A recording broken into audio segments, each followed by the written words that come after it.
Hello friends, कैसे हैं आप सब। बीएचयू में एमबीए के लिए अलग अलग कैटेगरी की कट ऑफ क्या रही है, सभी कैटेगरी की कट ऑफ को हम लोग डिस्कस करेंगे यहाँ। साथ ही साथ एमबीए बहुत सारे ग्रुप्स में बीएचयू में है। बीएचयू इज द मतलब एक तरीके से कहें तो एमबीए वाले बच्चों के लिए एक गढ़ साबित होगा, एक अच्छा डेस्टिनी बन सकता है। प्लेसमेंट पॉइंट ऑफ व्यू से भी अलग अलग वीडियो इंटरनेट पे भी है और मैं भी रिक्वायरमेंट के हिसाब से सारा अपडेट दे रहा हूँ। मैंने बीएचयू से यूजी एंड पीजी कंप्लीट की है। पीजी में मैंने 3 एंट्रेंस में 1 रैंक हासिल किया था और 4 एंट्रेंस टोटल दिए थे। UGC net assistant professor exam निकाल चुका हूँ, रिजल्ट कई सारे वीडियो में दिखा चुका हूँ। बस ये जस्ट बताता हूँ आपके मोटिवेशन के लिए कि मैं जब एक छोटे से शहर से निकल के बीएचयू में पहुंच के इतना कुछ अचीव कर सकता हूँ और प्लेसमेंट भी अचीव कर सकता हूँ, तो आप भी कर सकते हो डेफिनेटली। चलो सीधी सी बात है, आपको कौन कौन से कोर्सेज में जीडीपीआई होते हैं इसका भी डाउट दूर कर लेना चाहिए, क्योंकि आपका एमबीए का जितना भी कोर्स होगा उन सब में आपको जीडीपीआई देना होगा। ये पता कैसे करोगे? बीएचयू एडमिशन एंड काउंसलिंग एक सर्च करना, पोर्टल है, पोर्टल पे जाओगे तो आपको जीडीपीआई प्रैक्टिकल लिस्ट देखने को मिलेगा। इसमें ध्यान से देखिए, 18 जून से शुरू हो जाता है। कंफ्लिक्ट मैनेजमेंट के नीचे पहला है master of agree business management, tourism and travel management, MBA agri business, MBA GD and pi schedule commerce वाले ग्रुप का है। सबका एक शेड्यूल है, लेकिन इस शेड्यूल में आप जाकर के देखोगे अगर तो एक चीज कॉमन है, इसमें आपका मार्क्स नहीं दिखाएगा, इसमें डेट ऑफ बर्थ दिखाएगा, डेट ऑफ सॉरी जीडीपीआई दिखाएगा, एप्लीकेशन नंबर और ये सब स्कोर दिखाएगा। इसमें ये सीरियल नंबर है, इसको रैंक मत समझ लेना। बहुत बच्चे रैंक समझ लेते हैं, सर मेरा इतना रैंक है। नहीं नहीं, ये आपका just for you are selected for GDPI. GDPI tough होता है बीएचयू का। जीडीपीआई की बैचेज पिछली बार जितने बच्चों ने ज्वाइन किए थे, जिनका एडमिशन हुआ है, वो हमारे ग्रुप्स में जुड़े हुए हैं, तो वो आपको गाइड करेंगे। आपको प्रैक्टिस करने की जरूरत है। आपको कुछ पॉइंट्स नोट, कुछ बना बनाया मटेरियल मिल जाए तो दिमाग में रख के प्रैक्टिस करके बोल दोगे, हो जाएगा। अभी आपके फॉर्म आएंगे, फॉर्म के डेट भी हमने बता दिए हैं। फॉर्म आप भरोगे और भरने के बाद आप जाओगे जीडीपीआई देने। तो सीधी सी बात है, इतने टाइम में प्रैक्टिस आपकी परफेक्ट होनी चाहिए, ये याद रखिएगा। और सिंपल सा लॉजिक है यहाँ पे। आप सभी को मैं कहना चाहूंगा कि जीडीपीआई का जितना भी ये एमबीए वाला ग्रुप है, उनमें कट ऑफ जीडीपीआई के बाद एडमिशन की क्या कट ऑफ रही है, ये हम आपको दिखाने वाले हैं। याद रखिएगा, जीडीपीआई की 3 लिस्ट, यानी जीडीपीआई के बाद जो फाइनल एडमिशन की कट ऑफ है, यानी जीडीपीआई हो गया और आपका पहले वाला नंबर, ये दोनों मिलकर के जो मेरिट लिस्ट बनता है, उसकी कट ऑफ यहां जारी की गई है। डायरेक्टली हम आपको दिखा रहे हैं। ये डॉक्यूमेंट में आप जाओगे, हम थोड़ा साइड हो जाएंगे तभी आपको क्लियरली दिखेगा। आपको यहां देखना चाहिए कि master of agri business management C1 EWS से शुरू हो रहा है। एग्री बिजनेस है, बाकी सारे ग्रुप है यहाँ पे, आपको घबराना नहीं है।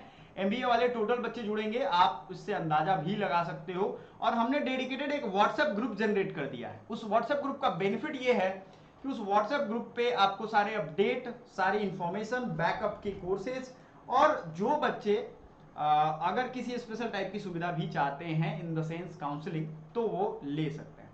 Master of agri business management EWS से लेकर के अनरिजर्व्ड, ये 231, ST 169, SC 184, PWD 99, OBC 216, EWS 228, ये आफ्टर जीडीपीआई है, ये याद रखिएगा। यहां अगर आप देखना चाहते हो तो देखो क्या लिखा है, जीडीपीआई राउंड 2 का है। राउंड 2 और राउंड 3 दोनों मैं कंपैरिजन करके दिखाऊंगा कितना घटा है, तो आप प्लीज नोट कर लीजिए इसको। बिना नोट किए आपको ये याद नहीं रहेगा। अगर आपका एग्री बिजनेस मैनेजमेंट है, राउंड 2 का इतना कट ऑफ है। फिर एमबीए अगर हम लोग देखें, एडमिनिस्ट्रेशन एग्री बिजनेस का ही है, लेकिन ये स्पेशल फी कोर्सेज है और डिपार्टमेंट आपके बदल जाएंगे क्योंकि ये राजीव गांधी साउथ कैंपस का है, तो इसमें कट ऑफ आपके कम जाएंगे। आप देखोगे सिंपल तो आपको समझ में आ जाएगा। हालांकि यहाँ मेन कैंपस में ही है, ये देखो मेन कैंपस का ही कम गया है और उल्टा हो गया यहाँ पे। तो जनरली ऐसा होता है, कभी कभार, हमेशा नहीं होगा। एसटी वाले बच्चों का भी 169 है, एससी का 152। अच्छा, ये क्यों होगा? क्योंकि ज्यादा बच्चों ने उसे ऑप्ट कर लिया कम नंबर की वजह से, तो वो वहां चले जाते हैं और तैयारी उन्होंने जीडीपीआई अच्छे से कर ली तो वहां का कट ऑफ बढ़ गया। ठीक है, एससी का 152, एसटी 136, अनरिजर्व 258 तक हुआ है। ये राजीव गांधी साउथ कैंपस का है।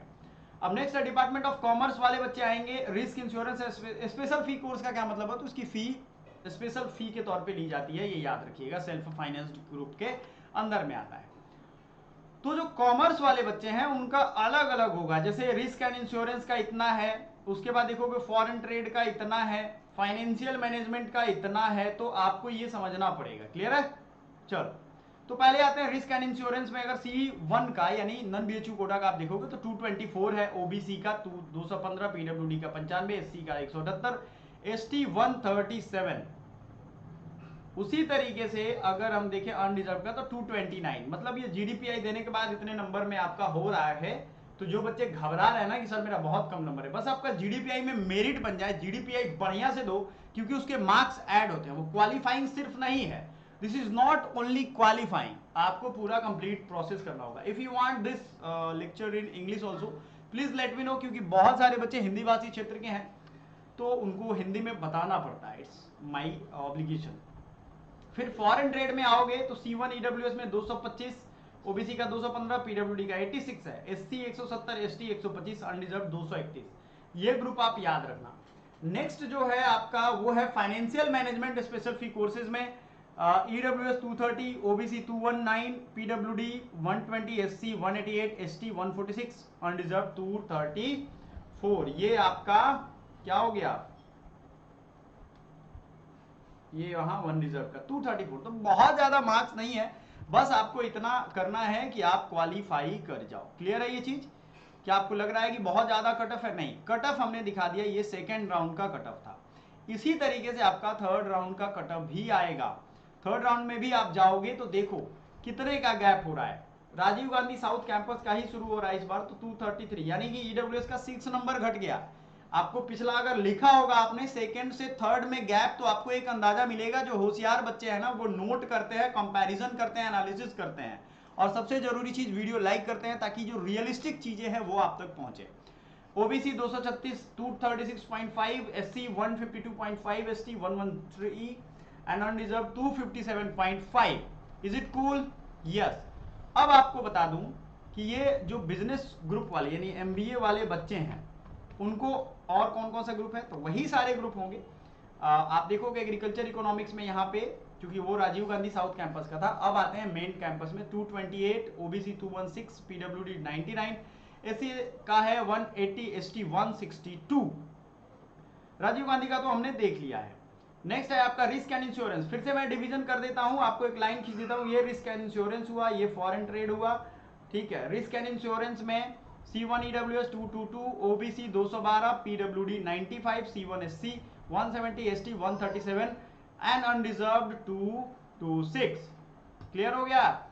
फॉरेन ट्रेड का अगर हम देखें तो EWS का 222 है, OBC का 213 है, SC का 168 है, ST का 121 है, अनरिजर्व्ड 227 है।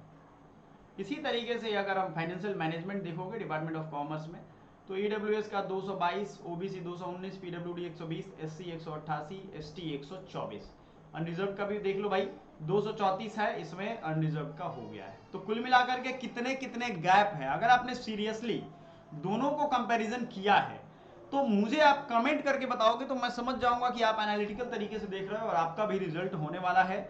जो बच्चों का बहुत अच्छा मार्क्स नहीं है और वो उनका टारगेट था कि बीएचयू ड्रीम यूनिवर्सिटी था भाई, बेस्ट कैंपस है, एशिया का सबसे लार्जेस्ट रेजिडेंशियल कैंपस है, चाहते हो तो 2026 के बैचेज आप ज्वाइन कर सकते हो। और ये 2026 के बैचेज बहुत ही अच्छे तरीके से अवेलेबल है आपके पास हमारे एकेडमी पॉइंट एप्लीकेशन पे। So thank you so much, bye for now.